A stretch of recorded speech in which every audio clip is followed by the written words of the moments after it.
ইব্রাহিম আলাইহিস সালাম আল্লাহ তাআলা সন্তুষ্টির জন্য স্বীয় পুত্র ইসমাঈল আলাইহিস সালামকে কুরবানি করতে চেয়েছিলেন, এবং সেই প্রসঙ্গ থেকেই কিন্তু আমরা প্রতি বছর জিলহজের 10 তারিখে কুরবানি করে থাকি। এবং এই দৃশ্যটি আল্লাহ তাআলার কাছে এতই ভালো লেগেছিল, এই আত্মত্যাগের দৃশ্যকে আল্লাহ তাআলা স্মরণীয় করে রাখবার জন্য কিয়ামত পর্যন্ত সব বিশ্বাসীদের জন্য এই জিলহজের একই টাইমে, জিলহজের 10 তারিখে কুরবানি করাটাকে আল্লাহ তাআলা আমাদের উপর অবধারিত করে দিয়েছেন। এই বিষয়টি সূরাতুস সাফফাতের 105 নম্বর আয়াতে আল্লাহ তাআলা এভাবে ইরশাদ করছেন, ফালাম্মা বালাগা মাআহু সা'য়া ক্বালা ইয়া বুনাইয়া ইন্নী আরা ফিল মানামি আন্নী আযবাহুক ফানজুর মাযা তারা।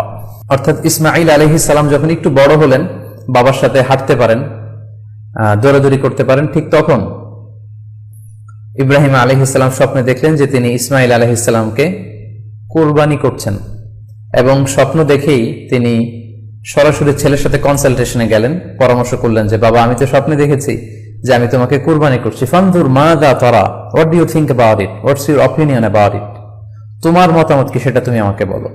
তখন সাইয়েদনা ইসমাঈল আলাইহিস সালাম অত্যন্ত সাহসিকতার সাথে বলিষ্ঠ একটি জবাব দিয়েছিলেন, সেটাও আল্লাহ তাআলা কোরআনে সরাসরি কোট করেছেন। তিনি বলেছিলেন, ক্বালা ইয়া আবাতি ফাআল মা তু'মার সাতাজিদুনি ইনশাআল্লাহু মিনাস সাবিরিন।